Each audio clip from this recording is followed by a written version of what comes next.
வணக்கம் ஆன்மீக பக்தி தகவல் சேனல் நேர்களே, நான் உங்கள் அன்பான சயின்டிஃபிக் வேதிக் அஸ்ட்ராலஜர் அஸ்ட்ரோரஞ்சி பேசுகிறேன். நல்லது நினைப்போம், நல்லதே நடக்கும். இந்த வீடியோவில் நம்ம என்ன பார்க்க போகிறோம்னா, கடகராசிக்காரர்களுக்கு மே 2026 எத்தகைய ஒரு மாதமாக, பலாபலன்கள் நிறைந்த ஒரு மாதமாக இருக்க போகுதுன்னு பார்க்க போகிறோம். சயின்டிஃபிக் வேதிக் அஸ்ட்ராலஜி முறையில் எந்த விதத்திலும் மிகைப்படுத்தாமல், பரிகாரங்கள் அது மாதிரி மூடநம்பிக்கையில் போகாமல், உள்ளது உள்ளவாறு எப்படி ஒரு கிரகம் ஒரு மாதிரியான இடத்துல சஞ்சரிக்கும் பொழுது, பயிற்சி பெறும் பொழுது எது மாதிரி தாக்கத்தை கடகராசிக்காரர்களுக்கு 2026 மே மாதம் கொடுக்க போகிறது அப்படிங்கிறத துல்லியமாக மிகைப்படுத்தாமல் இந்த வீடியோவில் நம்ம பார்க்க போகிறோம். பாருங்கள், கடகராசிக்கு குரு 12ஆம் இடத்திலே நீடித்திருக்கிறார் மாதம் முழுவதும். அதே மாதிரி சனி 9ஆம் இடத்திலும், ராகு 8ஆம் இடத்திலும், கேது 2ஆம் இடத்திலும் நீடித்திருக்கிறார்கள். எந்த வித மாற்றங்களும் மே மாதம் இருக்க போகிறதில்லை. ஜூன் மாதத்துக்கு அப்புறம் ஆகிற குரு பயிற்சி தான் பார்த்திங்கன்னா கடகராசிக்கு ஒரு அற்புதமான ஒரு பயிற்சியாக வந்து ராசிக்குள்ளேயே வரார். அதை அப்போ நம்ம அப்புறம் பார்ப்போம். பட் இந்த மே மாதம் பொறுத்த வரைக்கும் பார்த்திங்கன்னா 12ஆம் இடத்துல குரு இருந்தாலும் வரக்கூடிய ராசிக்குள்ளே வரக்கூடிய பயிற்சிக்கு வேணுங்கிற சில ஃபவுண்டேஷன் விஷயங்களை செய்வாருங்கிறத நம்ம மறந்துடக்கூடாது. ஸோ அடுத்த கட்ட நடவடிக்கை நல்ல முன்னேற்றம் அது மாதிரி சில விஷயத்துக்கு வேணுங்கிற அடிப்படையான சில விஷயத்தை கொடுக்கக்கூடிய ஒரு அற்புதமான மாதமாக கடகராசிக்காரர்களுக்கு 2026 மே மாதம் வருகிறது. குறிப்பாக சொல்ல போனால் முதல் 2 வாரம் வந்து ஃபஸ்ட் ஆஃப் மே மாதம் வந்து செவ்வாய்கிற ராஜயோகாதிபதி சனியோடு சேர்ந்துருக்கிறது கொஞ்சம் தவறு. ஆனால் 3rd and 4th week second of May மாதம் பாருங்கள், செவ்வாய்ங்கிற ஒரு 10ஆம் இடத்துல திக்பலம் பெறுகிறார். அதாவது நல்லா 10ஆம் இடத்துக்கு வந்து வரும்பொழுது அருமையான விஷயம்.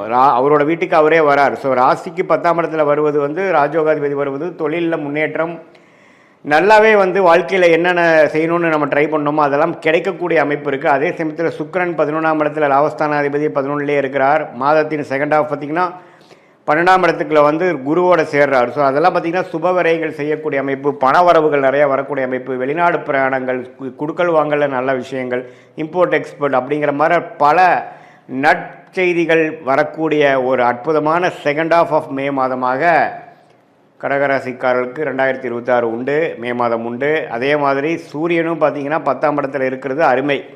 ஸோ மே மாதம் நம்ம என்ன எதிர்பார்க்கலாங்க சாமி, ஒரே வார்த்தையில் சொல்லுங்கன்னா முன்னேற்றத்தை எதிர்பார்க்கலாம். தொழிலில் மேன்மை, வேலையில் முன்னேற்றம், ப்ரொமோஷன் எதிர்பார்க்குறவங்களுக்கு கிடைக்கும். அதே சமயத்தில் நல்ல ஒரு அபிவிருத்தி, நல்ல சேஞ்சு, ஒரு ஜாப்லேருந்து இன்னொரு ஜாப் மாறுறது, மாணவர்களுக்கு நல்ல ஒரு ஃபோக்கஸு, நல்ல ஒரு ரிசல்ட்ஸு. அதே சமயத்தில் விளையாட்டுத்துறையில் இருக்கிறவங்களுக்கு நல்ல ஒரு அமைப்பு, மருத்துவத்துறையில் இருக்கிறவங்களுக்கு நல்ல பெனிஃபிட்ஸு, ரெகக்னிஷனு, மீடியா துறையில் இருக்கிறவங்களுக்கு நல்ல அமைப்பு, வெளிநாடு தொடர்பு இருக்கிறவங்களுக்கு நல்ல ஒரு கான்ட்ராக்ட், நல்ல ஒரு ப்ராஜெக்ட். அது மாதிரி கடகராசிக்காரர்களுக்கு இதுவரைக்கும் ராகு 8லேருந்து கேது 2லேருந்து ஒரு மாதிரி அப்ஸ் அண்ட் டவுன்ஸ் போயிட்டுருந்து. குறிப்பாக ஃபஸ்ட் ஆஃபுமே பார்த்திங்கன்னா ராஜயோகாதிபதி செவ்வாய் 9ஆம் இடத்துலேருந்து அப்பா விஷயங்கள், பூர்வீக விஷயத்தில் சில பாதிப்புகளை கொடுத்துட்டு இருந்தது. மே 2nd வீக்கிலிருந்து பார்த்திங்கன்னா நல்ல மாற்றங்களை கொடுத்து அடுத்த வரக்கூடிய குரு பயிற்சிக்கு ஒரு அற்புதமான ஃபவுண்டேஷன் பிளாட்ஃபார்மை கொடுக்கக்கூடிய ஒரு மாதமாக மே 2026 வருகிறதுங்கிறது நம்ம தெரிஞ்சுக்கணும். இது வந்து எல்லா டைம்லேயும் பார்த்திங்கன்னா குரு 12லேருந்து விரயங்களை கொடுக்குற மாதிரி இருந்தாலும் அது நல்ல விரயமாக, சுப விரயமாக அல்லது அசுப விரயமானு பார்க்கும் பொழுது இது மாதிரி கிரக அமைப்பு வரும் பொழுது நல்ல ஒரு விஷயத்துக்காக டக்குன்னு ஒரு இன்வெஸ்ட்மெண்ட் பண்ணி அது மூலமாக பெனிஃபிட்ஸ் பெறக்கூடிய ஒரு அற்புதமான ஒரு காலகட்டமாக கடகராசிக்காரர்களுக்கு வருது. அதனால் கொஞ்சம் இதெல்லாம் கொஞ்சம் பார்த்து யூஸ் பண்ணிக்கணும். குறிப்பாக வந்து செகண்ட் ஆஃப் மே மாதம் நீங்கள் நல்ல அமைப்பு பண்ணிக்கணும்.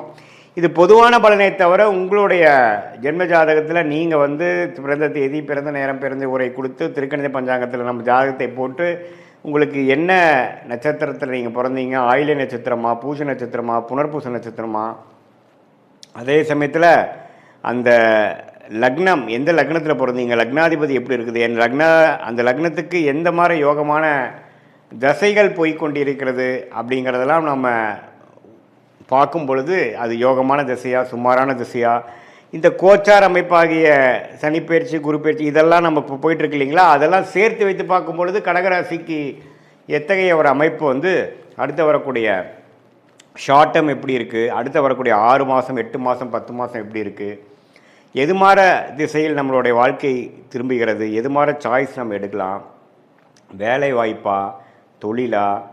சில பேர்த்துக்கெலாம் பார்த்திங்கன்னா வேலைக்கு போகிறது தான் பெஸ்ட்டு, சில பேர்த்துக்கு பார்த்திங்கன்னா தொழில் பண்ணுறது தான் நேச்சுரலாக நல்லா வரும். ஸோ எது மாதிரி அமைப்புகள் அவங்க இருக்காங்க, எந்த பாவம் வந்து வலுத்திருக்கு, எந்த மாதிரி விஷயங்கள் வந்து இருக்குது, திருமணம் வந்து காதல் திருமணமா அல்லது அரேஞ்ச் மேரேஜா, எது மாதிரி டைமில் நடக்கும், லேட் மேரேஜில் நடக்கிற மாதிரி அமைப்பு இருக்கா, அல்லது வந்து கொஞ்சம் ஏர்லியாகவே நடக்குமா. சில பேர்த்துக்குலாம் பார்த்திங்கன்னா வெளிநாடு அமைப்புகள் நிறையா இருக்குது, சில பேர்த்துக்கு பார்த்திங்கன்னா உள்நாட்டிலே ஜெயிக்கக்கூடிய அமைப்புகள் கண்டிப்பாக இருக்குது. ஸோ இதில் வந்து எது மாதிரி விஷயங்கள் அப்படிங்கிறத நீங்கள் பார்த்து அதுக்கு தகுந்த மாதிரி சயின்டிஃபிக் வேதிக் அஸ்ட்ராலஜி முறையில் நீங்கள் எது மாதிரி அமைப்பை கொடுக்குதுங்கிறத பார்த்து நீங்கள் முடிவெடுக்கிற மாதிரி இருந்ததுன்னா ஒரு அற்புதமான ஒரு முடிவுகள்.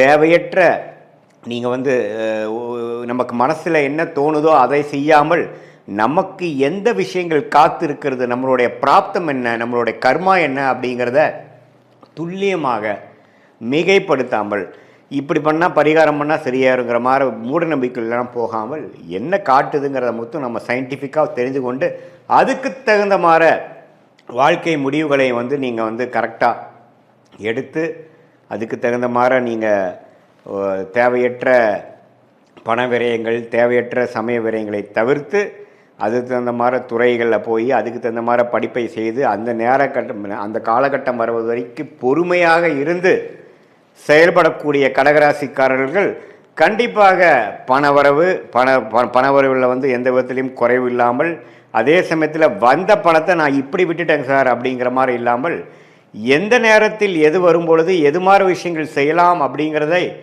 நம்ம முதலே தெரிந்து கொண்டு, சம்டைம்ஸ் பார்த்திங்கன்னா ஒரு 2-3 வருஷம் ஒருமே நடக்காத மாதிரி இருக்கும். அந்த டைமில் நீங்கள் என்ன போட்டாலும் பார்த்திங்கன்னா பண விரயங்கள் தான் ஆகுமே ஒழிய பண வரவு வராது. ஸோ அந்த நேரத்துலலாம் கொஞ்சம் அடக்கி வாசித்து சில நேரத்தில் நீங்கள் ரொம்ப வேகமாக போனீங்கன்னா நல்லா நடக்கும். எந்த நேரங்கள் வந்து நமக்கு அருமையான நேரங்களை தெரிந்து கொண்டு அதுக்கு தகுந்த மாதிரி நம்மளுடைய லைஃப் சிச்சுவேஷனை அமைத்து கொண்டு நம்ம முயற்சிகளை வந்து பிளான் பண்ணோம்னா தேவையற்ற சமய விரயங்கள், தேவையற்ற பண விரயங்களை தவிர்த்து நம்மளுடைய வாழ்க்கையோட குறிக்கோள் என்ன, எது மாதிரி விஷயத்தை நம்ம நோக்கிறோம், எந்த மாதிரி ரிலேஷன்ஷிப் நமக்கு வேணும், எந்த மாதிரி ப்ரொஃபஷன் நமக்கு வேணும், எது மாதிரி ஃபினான்ஷியல் கோல் நமக்கு இருக்குங்கிறதெல்லாம் தெரிந்து, அதே சமயத்தில் நம்மளுடைய 12 பாவமும் நம்ம ஜாதகத்தில் குடும்பமாக இருந்தாலும் சரி, தனமாக இருந்தாலும் சரி, சொத்து விஷயமாக இருந்தாலும் சரி, கடன், நோய், எதிரி, வம்பு வழக்காக இருந்தாலும் நம்ம ஜாதகத்தில் எப்படி காட்டுது, எந்த நேரத்தில் எது விஷயத்தில் நம்ம ஜாக்கிரதையாக இருக்கணும் அப்படிங்கிற விஷயத்தெல்லாம் நம்ம கவனமாக பார்த்து அதுக்கு தகுந்த மாதிரி நம்மளுடைய முன் எச்சரிக்கையோட முன் யோசனையோடு நம்மளுடைய வாழ்க்கை முயற்சிகளையும் வாழ்க்கை செயல்பாடுகளையும் நம்ம செய்யும் பொழுது என்னென்னா, எப்படி ஒரு கூகுள் மேப் வந்து ஒரு மனிதனுக்கு ஒரு இடத்த விட்டு ஒரு இடம் போகும்பொழுது அது எப்படி வழிகாட்டுகிறதோ, எவ்வளோ கிலோமீட்டர் போகணும், எந்த இடத்துல திரும்பணும், எந்த மாதிரி இடத்துல டிராஃபிக் அதிகமாக இருக்குங்கிற மாதிரி விஷயங்களை தெரிந்து அதுக்கு தகுந்த மாதிரி நம்ம ட்ரிப்பை பிளான் பண்ணி நம்ம போகும் இடத்த போய் சேர்றோமோ, அதே மாதிரி இந்திய வேத ஜோதிட அடிப்படையான சயின்டிஃபிக் வேதிக் அஸ்ட்ராலஜி முறையில் பார்த்திங்கன்னா துல்லியமான ஒரு நம்மளோட கர்மா பாத் என்ன அப்படின்னு தெரிஞ்சிட்டோம்னா அதுக்கு தகுந்த மாதிரி நம்மளுடைய ஆக்டிவிட்டீஸை அலைன் பண்ணிட்டோம்னா கண்டிப்பாக தேவையற்ற விரயங்களும் தேவையற்ற மன சங்கடங்களை அவாய்ட் பண்ணி தவிர்த்து வாழ்க்கையில் எளிதில் வெற்றி பெற முடியும் என்று சொல்ல விரும்புகிறேன். மீண்டும் மற்றொரு காணொளியில் சந்திப்போம். நன்றி, வணக்கம்.